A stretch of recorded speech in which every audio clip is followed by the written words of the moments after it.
कल रात्रि national highway number 8 पर कसौला चौक के नजदीक प्रेम भोग में HR मैनेजर की मीटिंग संपन्न हुई, जिसमें लगभग 50 से ज्यादा HR मैनेजर इस मीटिंग में शामिल हुए, जिन्होंने कंपनी से संबंधित अनेक मुद्दों पर चर्चा की।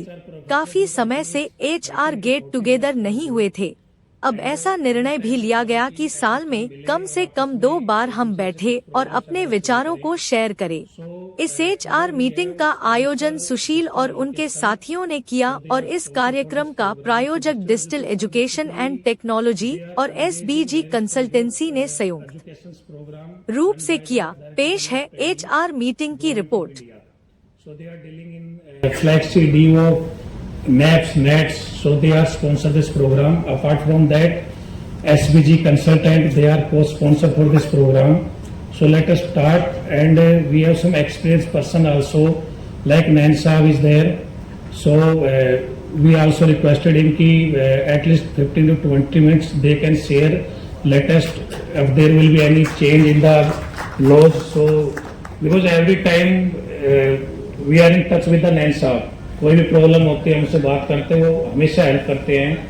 And apart from that I say कि when there will be any HR get together programmes, so नैन साउस always they attend the programmes और they show their availability. So basically they are spreading the knowledge and for the future.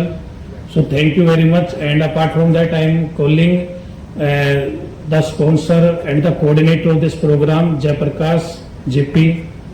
Please come, and Mr. Ombir. So last 3-4 days we all are together planning for this program. So Ombir Yadav and Jayaprakash, please come.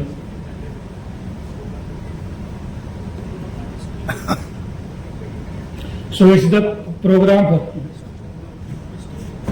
digital education से Mr. Puneet SBG. And our RCCI के president Kishan Yadav ji, please come. अगर RCCI committee से और भी कोई member है तो RCCI committee के कोई और मेंबर अगर अवेलेबल है, एग्जीक्यूटिव बॉडी मेंबर या, तो please come on the stage.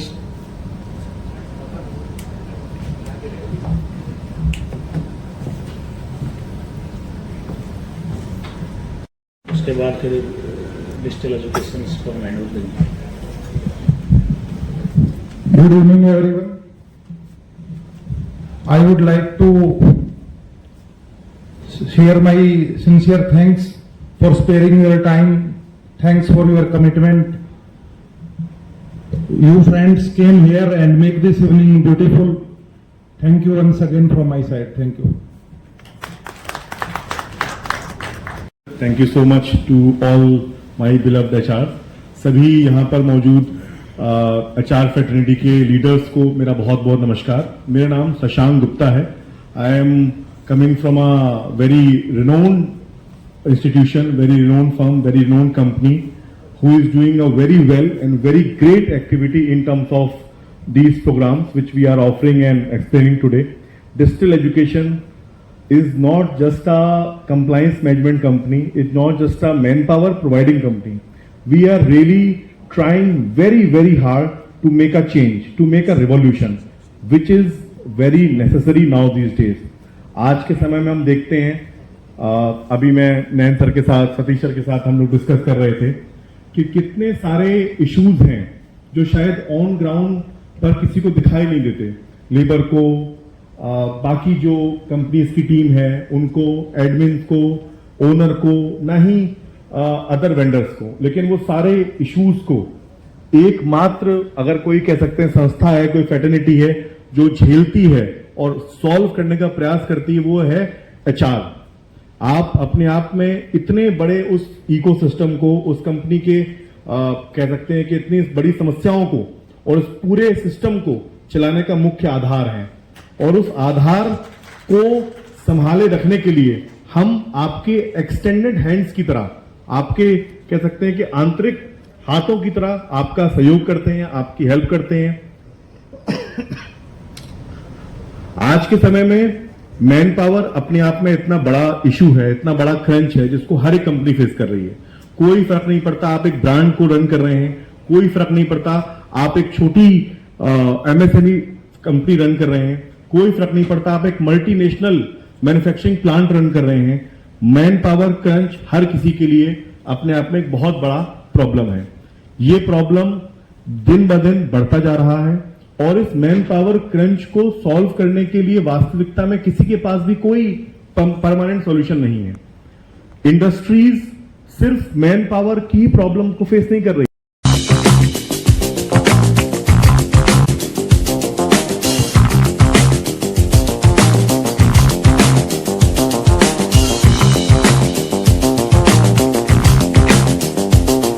क्योंकि मुझे लगता है आप लोग मेरा परिवार हैं, आप लोगों के बिना हमारा कोई वजूद नहीं है। एचआर फ्रेटर्निटी के बिना हमारी कंपनी का कोई अस्तित्व नहीं है। हम अपने आप में आपके ही एक एक्सटेंडेड वर्जन है। तो मुझे लगता है अपने परिवार के साथ खुलकर समस्या को साझा करने में कोई परेशानी नहीं होनी चाहिए। मेरे बहुत सीनियर सभी लोग यहाँ मौजूद हैं जिनसे मैंने सीखा है अपने पिछले 10 साल के अनुभव में कि कैसे हम इंडस्ट्री की प्रॉब्लम्स को सॉल्व करें। तो जैसा कि मैंने कहा कि मैन पावर एकमात्र समस्या नहीं है, समस्या और भी हैं। हम उस कैंडिडेट को, उस बच्चे को, या कह सकते हैं इस पूरी इंडस्ट्री के पायदान पर खड़े सबसे अंतिम बच्चे को क्या डिलीवर कर पा रहे हैं? क्या हम वास्तविकता में उसको स्किल बना पा रहे हैं? क्या ये रिस्पॉन्सिबिलिटी सिर्फ और सिर्फ एजुकेशन इंस्टीट्यूट्स की है? क्या इसमें इंडस्ट्री का कोई रोल नहीं है? क्या इसमें एचआर या ट्रेनिंग मॉड्यूल का कोई रोल नहीं है? ये सारे सवाल अपने आप में बहुत गहरे हैं। कई बार हम अपने अपने पद पर अपने अपनी ताकत के अनुसार उस फॉर्मेलिटीज को पूरा कर देते हैं, लेकिन क्या वास्तविकता में हमारे द्वारा की गई उस फॉर्मेलिटीज है वो डिलीवर हो पा रहा है जो डिलीवर होना चाहिए, जिसकी वास्तविकता में इंडस्ट्री को जरूरत है? ऐसी बहुत सारी समस्याओं से इंडस्ट्री रात दिन जूझती है, सफर करती है और उसका कोई सॉल्यूशन समहाउ नहीं निकल पा रहा है। डिजिटल एजुकेशन ने पिछले 10 वर्षों में इस दिशा में बहुत कड़ी मेहनत के साथ कुछ एक नया कार्य करके दिखाया जो शायद कोई अन्य संस्था अब तक ना कर पाई हो। मैं पूरे गर्व के साथ इस बात को आपके साथ शेयर करूंगा कि हमने पिछले 10 वर्षों में 800 से ज्यादा इंडस्ट्री पार्टनर्स के साथ 2 लाख से ज्यादा कैंडिडेट्स को ना सिर्फ ट्रेन किया बल्कि उनको शिक्षित भी किया। आप देख रहे हैं हमारे स्टैंडीज लगे हुए हैं चारों तरफ। उस स्टैंडीज में हमारा मैन पावर देना या कम कॉस्ट की मैन पावर देना या जो भी इस तरह के लुभावने प्रचारात्मक शब्द हो सकते हैं हमने मेंशन नहीं किए हैं, जिसकी वजह से मैं आपको अट्रैक्ट कर सकूं या आपको कन्विंस कर सकूं या आपको समझा सकूं कि सर मैं आपको बेस्ट डिलीवरी दूंगा। नहीं, हमारा एक उद्देश्य रहा है कि हम उस कैंडिडेट को शिक्षा और रोजगार दोनों दे पाएं।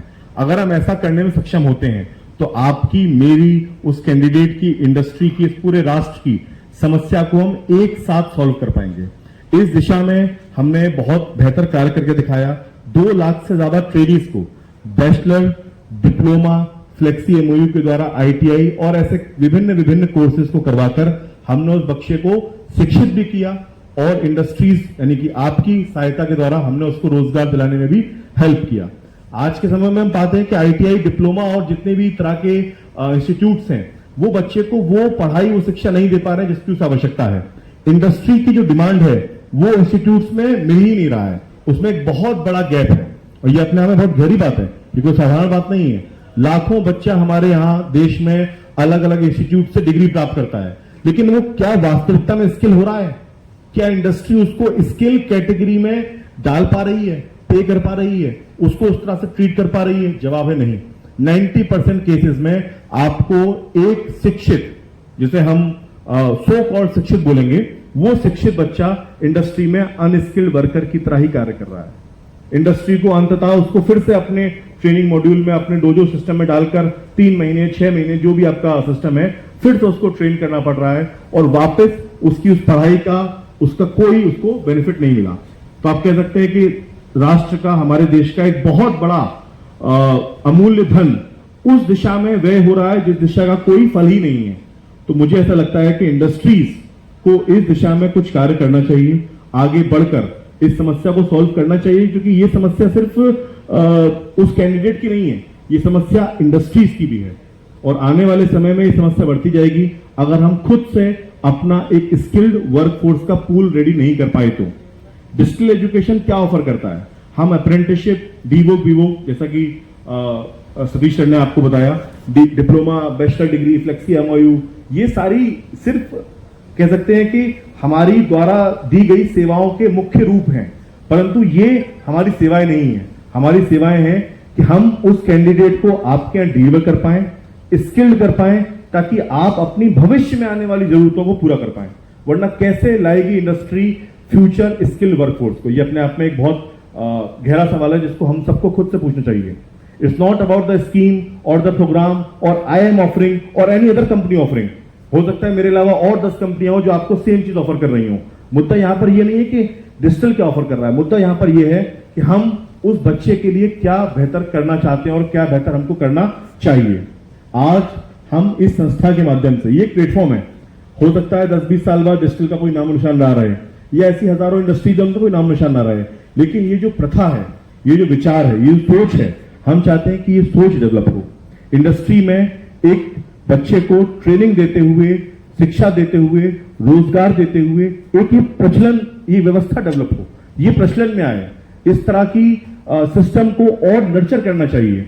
हमारा ये मानना है कि अगर हम ऐसा करते हैं तो इंडस्ट्री अपना भी प्रॉब्लम को सॉल्व करेगी, और देश में जो हम कहते हैं कि अगर आप इंडस्ट्री से पूछें तो आप पाएंगे कि इंडस्ट्री के पास मैन पावर नहीं है, और अगर आप लोकली न्यूज चैनल्स के माध्यम से मैन पावर को ढूंढने जाए तो मैन पावर बोलेगी मेरे पास एम्प्लॉयमेंट नहीं है। ये अपने आप में कितना कॉन्ट्रोडिक्टरी स्टेटमेंट है। मैन पावर के पास एम्प्लॉयमेंट नहीं है और इंडस्ट्री के पास मैन पावर नहीं है। आप किसी इंडस्ट्री पर जाइए, उनके पास हमेशा 99% केसेस में मैन पावर का क्रंच मिलेगा। इट्स नॉट अबाउट कि वो unskilled, semi skilled, skilled, white collar staff, सबकी कमी ही मिलेगी, आपको करने वाले लोग नहीं मिलेंगे। इसका मतलब क्या है? कहीं ना कहीं जो डिमांड है और सप्लाई चेन है, वहां पर गैप है, और डिमांड सप्लाई चेन के गैप को हमको दूर करना है। डिजिटल एजुकेशन इस क्षेत्र में बेहतर कार्य करते हुए साफ हृदय और साफ मानसिकता के साथ इंडस्ट्री के सामने अपने स्कीम्स और प्रोग्राम को सर्व नहीं कर रही है, परंतु एक सोच, एक विचार, एक मिशन को सर्व कर रही है। और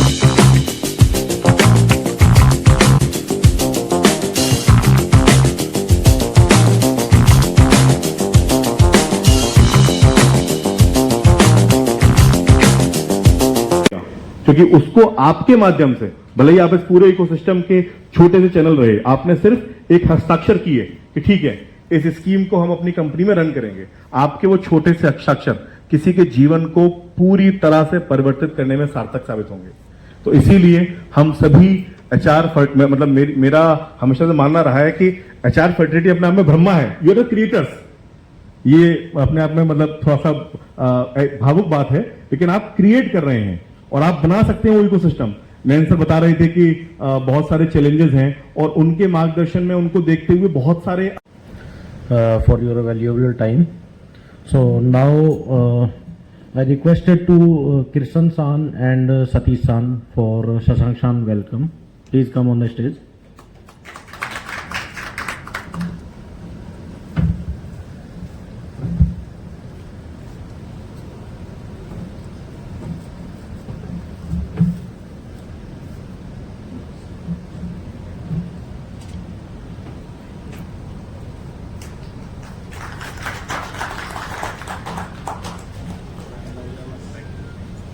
Now I requested to PC Rai San and JP San, please come on the stage for Sandeep San welcome. Sandeep San, please come.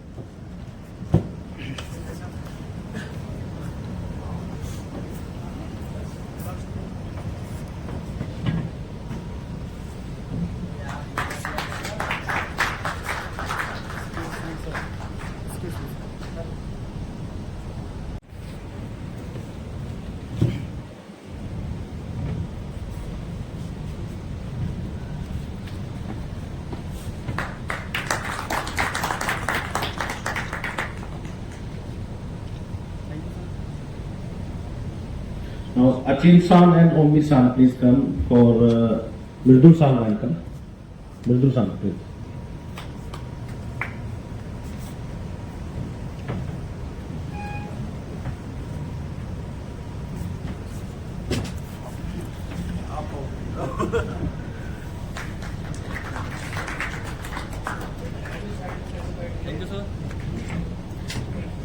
Good evening and a warm welcome to Prem Bhog at this particular event. Mostly जो यहाँ उपस्थित professionals हैं उनमें कुछ लोगों को मैं जानता हूँ, मोस्टली को जानता हूँ, कुछ को नहीं जानता हूँ. तो मेरे लिए प्रोफेशनल्स भी हैं, भाई भी हैं, और मेरे से पहले जो वक्ता रहे हैं भाई साहब बहुत उम्दा बोल के गए हैं. तो मैं ये सोच रहा हूँ कि मैं मतलब जो सोचा था वो बोलूं या इनके बोलने के बाद जो मुझे अब बोलना चाहिए कुछ उस तरीके से बोलूं.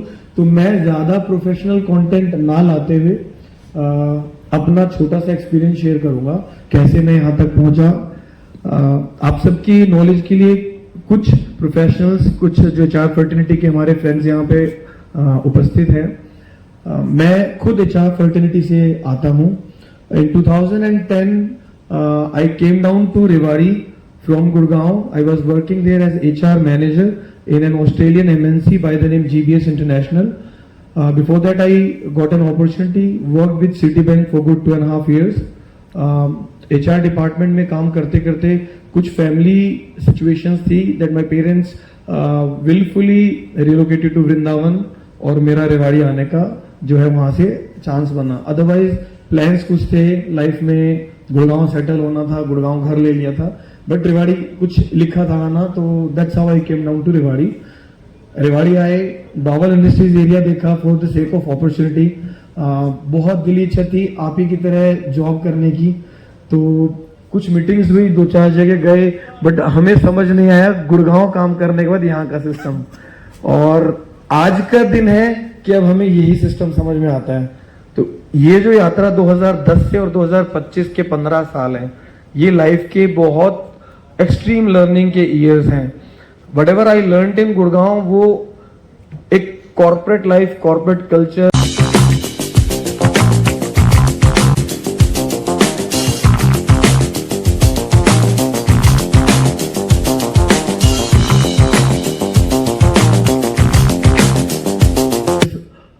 very small consulting firm from a very small office in Rewari. क्योंकि मैं HR में ही था और रिक्रूटमेंट ही मेरा फोर्टे रहा गुड़गांव में, तो we started here this consulting firm in order to provide good consulting services for the sake of recruitment to the MNCs out in Bawal.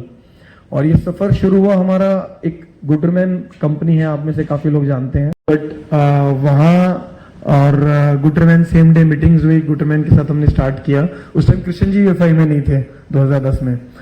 तो ये सफर वहां से स्टार्ट हुआ, और जो हमारे प्रीवियस एक्सपीरियंसेस थे that we had with lots of corporates in Gurgaon, that experience we when we continued here, it was appreciated by almost all the companies.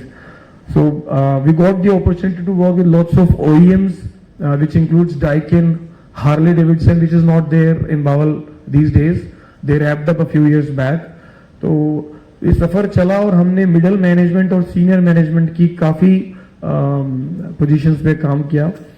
तो before I show you the slides and all, हम क्या करते हैं, ये सब आप लोगों ने बहुत कंसल्टेंट से देखा है. तो कहीं ना कहीं मैं सोच रहा था why should I waste your time telling you all these things, but a very quick run down through the profile, letting you know कि हमने मिडल और टॉप मैनेजमेंट के जो भी प्रोफाइल्स पे, पोजीशंस पे काम किया in order to make your work easy, your work more fruitful and economical. 2010 में भी when we started it was 8.33% per annum, और आज भी वो 8.33% per annum ही है. So this is the thing. But Satish ji हंस रहे हैं. सतीश जी, सैलरी तो आपकी हर साल बढ़ रही है, तो हमें पोजीशंस पे पैसा मिल जाता है ऊपर. तो Good evening, all of you. I congratulate and thank you very much for the team, Bawal team, for organizing all this and good event. First of all, mostly person I think know me very well. I have near about 34-year experience regarding the corporate advisory law firm and all these areas. Right this time today we are discussing about some of the highlights of the updates. So कुछ चीजें हैं उसमें जो मैं आपसे share करना चाहूंगा. हम बहुत सी चीजें फॉलो अप नहीं करते हैं, बहुत सी चीजें इग्नोर करते हैं. हमारे पास में there lot of advisors in the different organization, but we are particular not aware about the legal aspects of the particular laws. हम अभी जैसे डिस्कस कर रहे थे थोड़ी देर पहले भी, कोई भी एग्रीमेंट होता है किसी भी वेंडर्स का, उसके अंदर हम क्या क्या क्लोज डालते हैं, उसके अंदर हमने आज तक मेरे ख्याल में 99% ऐसे होंगे जिसने कभी भी कोई भी पोस्ट 2013 का किसी भी एग्रीमेंट में क्लोज नहीं मिलेगा कि आपको अपनी भी कमेटी बनानी है, अपनी भी वो करनी है, वो सारी की सारी चीजें, ये बहुत बड़ा लीगल पॉइंट है। एक दो कंपनी में अभी इंक्वायरीज वगैरह आई थी पोस्ट से रिलेटेड, जब उसकी प्रोसीडिंग हुई और चीजें हुई, then these are the things come to management, then they contacted us and we guided कि आपके जितने एग्रीमेंट्स हैं, जितने भी वेंडर्स हैं, उनके अंदर ये क्लोज डालें। क्या करते हैं हम, किसी भी एचआर प्रोफेशनल्स को हम इधर एचआर प्रोफेशनल्स के सारे की सारी चीजें फोटोकॉपी करते हैं। कोई भी एग्रीमेंट हुआ, एक एचआर प्रोफेशनल से ये एग्रीमेंट लिया लेबर का, ये एग्रीमेंट लिया हाउसकीपिंग का, ये एग्रीमेंट लिया अदर्स वेंडर्स का, वो उसमें सिर्फ और सिर्फ changes the address and changes the name of the company only we are doing. So ये चीजें जो है बहुत ज्यादा इंपॉर्टेंट हैं। अपने वेंडर्स का एक बार किसी भी लॉ फर्म से, किसी भी एडवाइजर से आप ऑडिट करवा लें, क्योंकि उसके अंदर जब केस चलते हैं बहुत बड़ी चीजें निकलती हैं, वो जब सामने आती हैं तो उसके अंदर we should take care about all these. क्योंकि जब कोर्ट में केस जाते हैं, सुप्रीम कोर्ट में केस पहुंचा था, आपने सुना होगा, जो उत्तराखंड है, उत्तराखंड में कुछ कंपनियां थी, वहां सिडकुल है, वहां पर 3-4 कंपनियों का एक वेंडर था और लेबर कॉन्ट्रैक्टर, उसके ईपीएफओ की इंक्वायरी चाहिए और ईपीएफओ का केस हुआ।